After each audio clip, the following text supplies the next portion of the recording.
What is going on, everybody? Welcome back to the channel. This is Eric, and today I would like to review the new DCEU film called The Suicide Squad. Just got out of the theaters, so I'm going to give my thoughts, complete non-spoiler thoughts here. And what about it? The Suicide Squad. Now, this is the 10th movie in the DCEU. And the DCEU in general is a universe that I find quite disappointing. There are a lot of films I just don't like. It is a big mess. So many films were rushed and overall just disappointing. Not to say there aren't any films I like in this universe, because there certainly are. I love Wonder Woman, not 84. Wonder Woman 84 is horrific, but the original Wonder Woman. I like Man of Steel. Sorry, I really like Man of Steel. And, there's a couple others, but there's a lot that I just don't care for. And the 2016 Suicide Squad, believe it or not, I actually don't hate. I actually thought it was pretty entertaining and still do. I own it on Blu-ray, but it's definitely a mess of a movie. It feels like there's a lot of studio meddling going on in that movie. It feels like they weren't allowed to do what they wanted to do. It feels like there were reshoots and it was just kind of thrown together and it's just all over the place. And it's not a great movie at all, but I still enjoy it, mainly because I just enjoy the characters, like Amanda Waller, like Harley Quinn, and several others in that film as well that are not in this new film. But overall, I also love the concept of the Suicide Squad in general, that they're going to have an explosive device on their neck. These are villains. These are not good people in general, but they are extremely skilled superheroes, and they are going to be needed to accomplish some kind of mission. And if they get out of line or don't do what they're supposed to do, boom, Amanda Waller's going to press a button and their whole head's going to blow up. So that basic concept is here again. It's basically just another Suicide Squad movie, which I'm super excited for, because like I said, I didn't hate the other Suicide Squad. I just had, problems with it.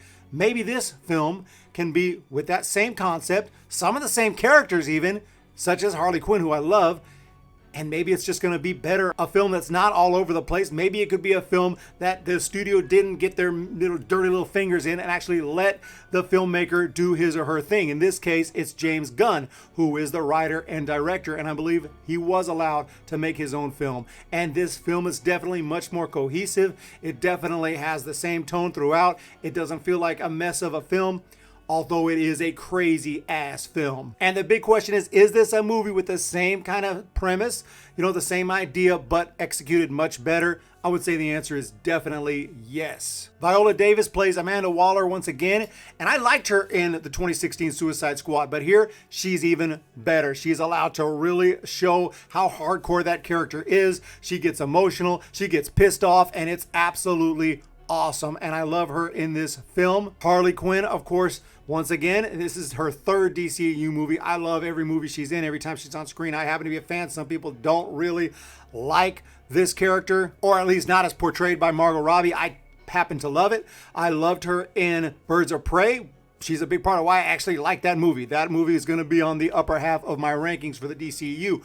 And she's a big part of why I liked Suicide Squad 2016, and she's a big part of why I like this film. And she's allowed to shine several times throughout the film. She has moments where it's just her kicking ass, taking names. She is absolutely awesome in this movie. And a lot of the newcomers are really good as well. I thought John Cena was pretty good. Obviously, Idris Elba is awesome, and the cast, you got a lot of big names here. Sylvester Stallone is in this movie. Yes, King Shark, that is Sly, and he is great. The actress that played Ratcatcher 2, she is awesome. She really brings that character to life in a great way. That character actually feels real, feels like there's some kind of connection there that we can get, and well developed, even though they have, 10 plus members of the Suicide Squad in general. They do a good job of developing the ones that need to be developed and giving us some background to the characters, even though it's very difficult to do because, you're trying to make a film. You got all these characters and, they still do a pretty good job of it, I'd say. I thought the music in this film was pretty good. Like I said, it's much more cohesive. It doesn't seem like the studio was meddling a lot. They let James Gunn make the movie that he wanted to.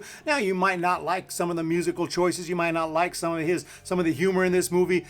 Sometimes it's there, sometimes it's not. In fact, I'll talk about that a little bit when I get more towards the negatives. But overall, it's very consistent in tone. And that's a good thing that, it's not like the original one where you're just like, what's going on now? What's this? You feel like there's scenes cut in there that weren't in there. Reshoots, it's just all crazy. But here it's crazy, but in another way. Crazy as in nonstop action, pretty much, explosions. And you could tell, at least I believe, that the explosions were mostly real. Obviously, there's CGI all over the place. And I also believe that this film didn't do a lot of unnecessary reshoots. I mean, I'm sure there maybe was some and whatnot, but it felt like that entire budget was on screen. It's not like a film that they had to keep on going back to the drawing board, reshooting everything, throwing out a bunch of scenes, and then, you know, you get a film that might have a budget of 175 million, but only 70 million of that's on screen, and the rest of it, you know, got left on the cutting room floor. I feel like that this was a solid film that was written, and we're gonna shoot this now, and we're gonna throw all this budget at it, and it's all on screen, because when you watch it, it looks like a billion-dollar movie. It's just incredible. The eye candy throughout is just amazing. I'm not saying it's anything we haven't seen before. We've seen these kind of amazing special effects and CGI, but it's just constant. It's like, damn, how much did you spend on this movie? But I think it's more that they just didn't waste a lot, you know, that they really shot the movie that he wanted, and there it is. So they were able to put more of that budget on screen. But all in all, I mean, it's just an action-packed movie, very entertaining, not boring, and a lot of fun. And there's really not any major negatives as far as plot holes everywhere, just as far as stuff where I would say that didn't make sense, that didn't make sense, that was so stupid. Stuff I was saying for Wonder Woman 84, for example, stuff I would say in Batman v Superman, for example. There are other films in this universe that I think have a lot of problems that I would really complain about. This one, the problems that I have are not so much problems as far as just personal taste. There are things that didn't really connect with me, and I didn't think this was just one of my favorite, you know, all-time comic book movies. I don't consider this a masterpiece in my opinion, but there may be some out there that do, because everything's going to land for them. Some of the characters might come off as a little bit cartoonish at times. Obviously, King Shark, for instance, and some of the other characters and the villains and the rats in the movie, they kind of have their own personalities. They're very intelligent rats, but, you know, some of this stuff does have its lore in the comic book, so, you know, it just might come off as a little cartoonish at times, especially when other times the movie's very serious. There's very touching moments. There's backstories that are very well done here. Like I said, the characters, the development of the characters is done in an interesting way without spending too much time on it, because you just don't have the time to spend on it. So I thought, again, they did a pretty good job there. The humor, I didn't find the movie as, you know, there was probably 20% of the jokes, 30% of the jokes I thought were funny at all. Most of them, just little quippy little lines here and there. And it was a little over the top for me, a little too much. But, you know, that's, again, a taste thing. Some people might find it hilarious. Some people might not think it's funny, but just appreciate, you know, the lightheartedness in it that's pretty constant throughout. Sometimes it's part of their characters. Harley Quinn, for instance, she's not a serious character. No matter how dire the situation is, she's just Harley Quinn, and I love it, and she's awesome in this movie. And they really, James Gunn really wrote her character properly, and some of the things she says, some of the responses, some of the way that she reacts to every situation it seems on point to me. Now, there were some very, very funny moments in here, and I thought some stuff was really well done, kind of the way that Polka Dot Man keeps seeing his mom everywhere. If you've seen it, you know what I'm talking about. I thought that was really well done and hilarious at times, very funny. His whole character was pretty entertaining and pretty funny for the most part. There's sort of a lack of villains in here. There are villains, but they're not, well, like I said, they're just not time, and they decided to spend most of the time developing the Suicide Squad instead of the villains. Of course, the Suicide Squad are technically villains, but, you know, for the purposes of this movie, there are heroes, there are protagonists, and they do a good job of that as well, as showing that these guys aren't, for the most part, very good people, but at the same time, we like them, and they do a really good job at that, because we like them, or we like the ones that we're supposed to like.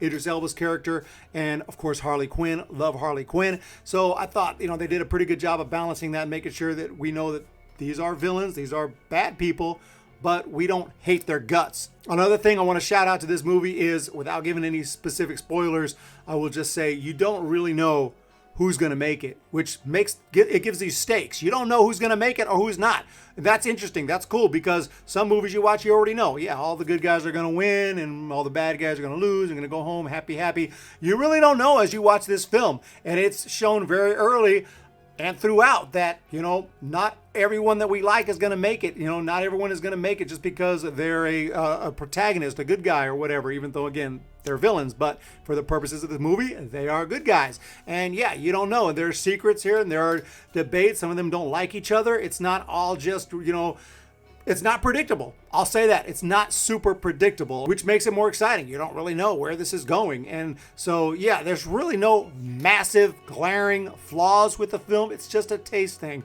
You might not appreciate the humor. You might not appreciate some of the cartoonish characters, you know, including Starro, of course, who shows up at the end. But Starro does have its place in comic book lore and comic books, so it's not like, you know, it just came out of nowhere. It's a comic book character that belongs in the DC, so I don't mind it. I don't mind Starro, and I thought they did it pretty well. The effects, like I said, on point. The explosions, the set pieces, everything just really solid here. The script, the dialogue, for the most part, pretty good. There's times when I thought, you know, a little shaky. Maybe some of the exposition and stuff wasn't the best, but for the most part, very solid. Now, I didn't find this to be an absolute masterpiece of a film, but I found this to be a film that we should get more often. Just a solid movie that's very well done, professionally done, solid scripts, solid action, solid set pieces, solid acting all the way around it, told a good story, and it's enjoyable, entertaining. That's what these movies are supposed to be, and oftentimes I feel like they completely fail. I'm not going to say it's freaking awesome. I'm not going to say it's a masterpiece, but I will say it's a great film, and you should definitely check this one out. This one will be somewhere on the, you know, upper third, I would say, of my DCEU rankings when I do those here, which I'm going to try to do very soon here for y'all. But hope you guys enjoyed this review. I would definitely recommend it that you go check this one out in theaters. It's, yeah, I would say go check this one out in theaters just because you want to see all the visual candy here, the explosions and everything. It's really insane. Like I said, this comes across like a $1 billion budget movie, which of course wouldn't make sense because you wouldn't make money, but it really comes across as that way. And I think that's because they were very efficient in making this film. They let James Gunn make his movie. They didn't make them reshoot a bunch of stuff and change this and change that. They said, you know, put all the money into this film and let's do it. And they did it, and they did a great job. So hope you all enjoyed the review. Please, if you're new here, hit that subscribe button, hit the thumbs up button. We'll be doing some more reviews soon, and look forward to a DCEU ranking coming very, very soon. You guys have a great day. We will talk to you next time.